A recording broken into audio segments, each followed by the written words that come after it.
Assalamualaikum warahmatullahi wabarakatuh. Selamat pagi, salam sejahtera bagi kita semua. Dan saya ucapkan selamat datang dan terima kasih untuk Ibu Devi selaku dosen mata kuliah Manajemen Sumber Daya Manusia. Dan selamat pagi untuk teman-teman sekalian yang sudah online pada kesempatan pagi hari ini. Saya, Muhammad Ikhlasul Amal, mahasiswa Sekolah Tinggi Pariwisata AMTA Yogyakarta, jurusan Pariwisata S1. Dan sebelum saya akan presentasi mengenai penjelasan materi yang akan saya sampaikan, saya mempunyai sebuah quotes. Orang bijak mengatakan bahwa ilmu itu bukan apa yang dihafal, tetapi apa yang bermanfaat untuk orang lain. Dan untuk menyampaikan kebermanfaatan bagi orang lain perlu didasari oleh sebuah ilmu dan juga cara menyampaikan yang efektif. Maka, pada kesempatan pagi hari ini saya akan menjelaskan mengenai perencanaan produk pariwisata. Topik pembahasan yang akan kita bicarakan mengenai perencanaan produk pariwisata pada pagi hari ini yaitu 1. Latar belakang persepsi produk pariwisata. 2. Definisi dan persepsi produk pariwisata. 3. 5 elemen produk pariwisata. 4. Keterkaitan 5 elemen produk pariwisata. 5. Kesimpulan. Produk pariwisata sudah berakar sebagai industri yang profesional karena industri pariwisata mengalami pertumbuhan dan perkembangan yang sangat pesat. Keberadaan wisata selalu diharapkan untuk kunjungan yang berkesan. Keberadaan suatu destinasi wisata selalu dilengkapi dengan berbagai macam produk pariwisata, baik itu dalam segi jasa maupun atraksi. Namun, sebagai sektor pariwisata, bagaimana kita bisa untuk membuat destinasi pariwisata tersebut bisa berkesan dan menjadikan destinasi wisata tersebut yang unik, menarik, sehingga dapat menjadi kenangan yang indah ketika kita mengunjungi suatu destinasi pariwisata tersebut. Dalam industri pariwisata, baik itu barang maupun jasa, produk juga perlu untuk selalu dikembangkan guna memenuhi pelanggan. Perkembangan produk pariwisata ini akan memicu berkembangnya suatu produk-produk pariwisata yang lainnya, yang dimana ketika kita mengembangkan suatu destinasi pariwisata dengan baik, maka di sekeliling destinasi pariwisata tersebut juga akan terkena dampaknya. Misalnya kita memperbaiki suatu sektor pariwisata yang sudah baik menjadi lebih baik lagi. Contohnya seperti Dusun Semilir yang ada di kota Semarang. Dulu Dusun Semilir belum ada suatu perosotan dan spot-spot foto yang sangat menarik seperti layaknya tahun ini.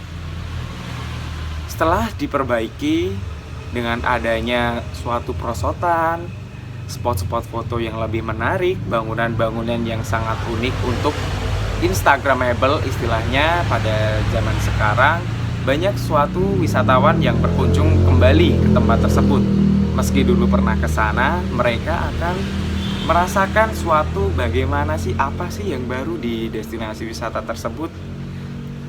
Maka dari itu, suatu pengembangan dan berinovasi selanjutnya sangat penting dalam suatu mengembangkan destinasi pariwisata. Yang kedua, definisi persepsi dan produk pariwisata. Persepsi yaitu tindakan, mengenali, dan menafsirkan informasi sensoris guna memberikan gambaran dan pemahaman tentang lingkungan. Kita dapat mengambil contoh di suatu industri pariwisata yang bernama Candi Borobudur.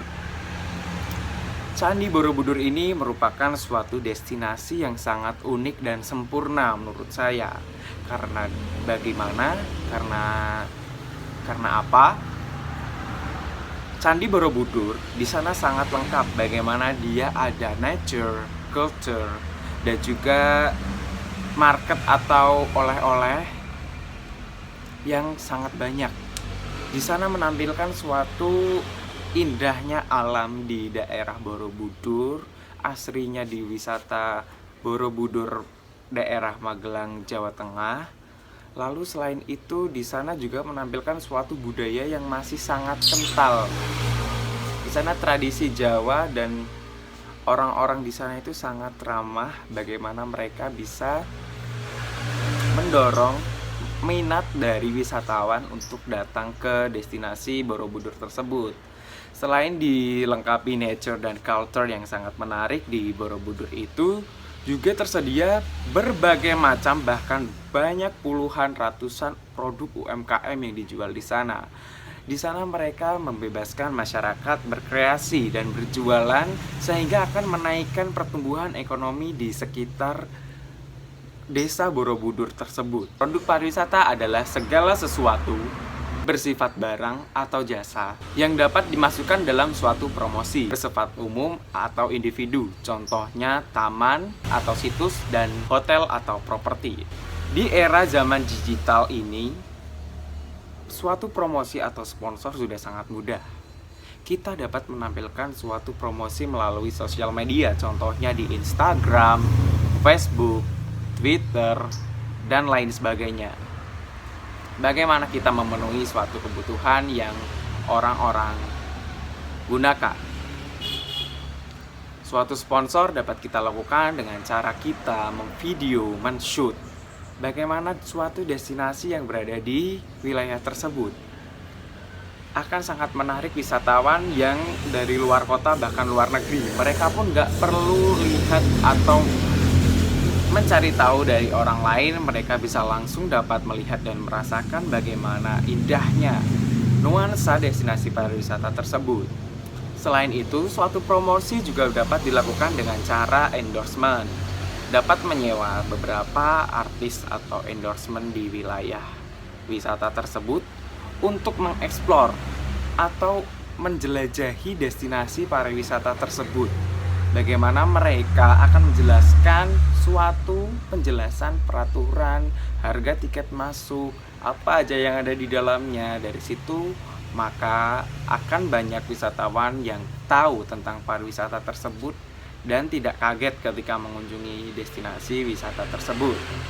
Selain itu, untuk bersponsor, dari pihak sosial media juga sudah memudahkan dan memfasilitasi penggunanya adanya Instagram Ads dan Facebook Ads atau advertisement. Bagaimana kita dapat bergabung untuk bersponsor, beriklan di suatu sosial media tersebut. Maka secara cepat akan dilihat oleh ribuan bahkan jutaan orang pengguna sosial media yang ada di seluruh dunia ini. Dari suatu produk pariwisata tersebut juga terdapat banyak seperti contohnya taman atau situs. Di situ kita dapat untuk men-shoot, mempromosikan bagaimana kita keindahannya alam tersebut, taman tersebut, apa aja yang ada di taman tersebut. Kemudian kita mempromosikannya, membuat suatu spot-spot foto yang sangat menarik guna menarik wisatawan untuk berkunjung ke sana. Lalu bisa juga dengan cara kita mengedukasi wisatawan. Kita dapat membuat suatu destinasi wisata yang mengedukasi. Contohnya bisa memberikan paket untuk menanam produk tersebut, menanam suatu sayur atau bunga untuk anak-anak dan orang dewasa. Selain itu, kita juga dapat membuat wisata edukasi yang dimana wisatawan itu dapat memetik hasil dari tanaman wisatawan yang lain dan juga dapat menanam tanaman tersebut di taman tersebut. Itu suatu hal yang menarik menurut saya. Lalu untuk properti atau hotel bisa juga dengan menampilkan berbagai event dan promo di sosial medianya. Mereka membuat suatu program festival atau suatu program-program yang menaikkan citra dari hotel tersebut. Selain itu, mereka sering-sering memberikan potongan harga di setiap weekday, karena weekday pengunjungnya akan lebih sedikit. Maka dari itu, bagaimana caranya di hari weekday tersebut, di hari kerja tersebut, hotel kita akan tetap laris, tetap penuh kamarnya dengan kita memberikan potongan-potongan di hari weekday. Selain itu, untuk properti juga dapat dengan cara menampilkan suatu program program yang dimana dapat menggelar acara di hotel tersebut dengan harga yang terjangkau, dan juga mendatangkan suatu artis-artis papan atas dari DKI Jakarta atau dari manapun. Maka dari itu pengunjung dari hotel tersebut akan semakin banyak, dan banyak dari mereka yang mengetahui, oh ternyata seperti ini hotel yang ada di tempat saya atau hotel yang ada di Yogyakarta ini. Contohnya misal begitu. Jadi sebelum kita memberikan promo, para masyarakat atau calon wisatawan yang ingin berkunjung ke hotel tersebut, mereka sudah tahu apa sih kelebihan dan kelemahan yang ada di hotel tersebut. Jadi mereka akan semakin yakin dan mantap untuk mengunjungi hotel tersebut. Untuk kesempatan penyampaian materi berikutnya akan dilanjutkan oleh saudara Denise Yuristadiva yang sering biasa kita sebut dengan panggilan Cia. Teman-teman, Cia ini merupakan salah satu dancer terhit sekampus dan Jogja. Wow, luar biasa bukan? Mari kita sambut saudara Cia untuk melanjutkan materi berikutnya. Oke, baik. Saya akan melanjutkan presentasi yang telah diberikan oleh Isul. Dan kali ini saya akan membahas tentang 5 elemen produk pariwisata. Jadi pariwisata itu sendiri memiliki keterkaitan yang sangat erat dengan 5 elemen ini. Yang pertama dan yang paling penting adalah physical plan. Jadi ini tuh adalah produk pariwisata yang cocok diterapkan dalam pariwisata berbasis heritage atau atraksi berbasis budaya. Contohnya tari kecak di Bali, terus juga ada sendera tari Ramayana, dan berbagai destinasi wisata berbasis budaya yang memiliki sejarah di dalamnya. Yang kedua, service atau pelayanan. Jadi elemen kali ini itu sering ditemukan di berbagai destinasi wisata. Contohnya ada di industri akomodasi atau hotel. Jadi bagaimana cara pihak hotel tersebut memberikan pelayanan yang sebaik mungkin kepada para wisatawan agar betah berada di hotel tersebut. Terus juga dapat ditemukan di industri makanan minuman seperti kafe, bar, sama restoran. Dan juga dapat ditemukan di jasa konsultan pariwisata. Yang ketiga, ada hospitality atau sikap keramah tamahan. Jadi hospitality dan service ini menurut saya sama ya. Samanya itu adalah di attitude. Jadi kalau misalkan orang memberikan pelayanan, otomatis attitude-nya harus baik agar wisatawan tersebut puas dengan pelayanan yang diberikan gitu. Terus yang keempat ada freedom of choice atau kebebasan dalam memilih. Jadi wisatawan bebas mau memilih produk pariwisata apa aja. Misalkan dia mau beli oleh-oleh atau mau beli makanan atau apa, itu adalah hak dia gitu.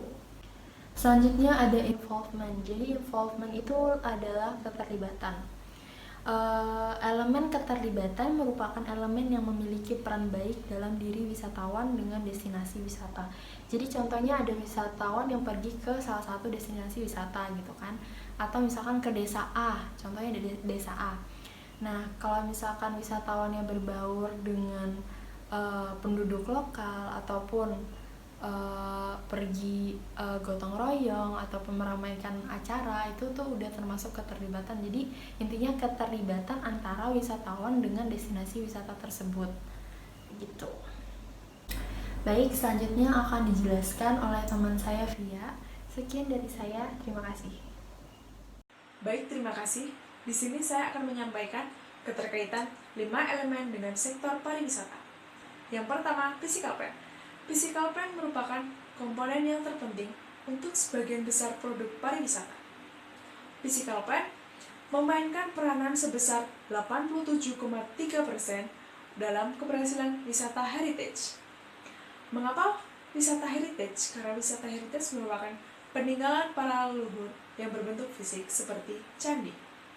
Yang kedua, involvement atau keterlibatan. Involvement atau keterlibatan dinilai tidak penting dalam pengalaman perjalanan yang positif. Namun, involvement atau keterlibatan memiliki faktor penting bagi wisatawan yang mengonsumsi produk berbasis festival. Namun, physical plan dinilai kurang penting dalam produk berbasis festival. Yang ketiga, servis atau pelayanan yang dinilai tidak penting oleh wisatawan pelajar ketika mengunjungi taman hiburan. Yang keempat, hospitality atau keramah tamahan. Yang komponen ini dinilai tingkat kepentingan terendah untuk produk wisata yang mencakup museum, kasino, dan arena yang memiliki keindahan seperti Suaka Margasatwa. Yang kelima, freedom of choice atau kebebasan memilih yang dinilai lebih mencakup bagi wisatawan yang pengimplementasiannya ke restoran atau toko retail. Dalam pemaparan ini, kita bisa menyimpulkan bahwa konseptualisasi dari produk wisata akan dijadikan model dengan physical plan menjadi sebuah inti dari keempat elemen tadi yang memiliki peranan yang berbeda-beda dan saling bersaing, namun bersifat saling melengkapi dan berperan dalam proses produksi dan konsumsi produk pariwisata. Baik, selanjutnya saya akan serahkan kepada moderator.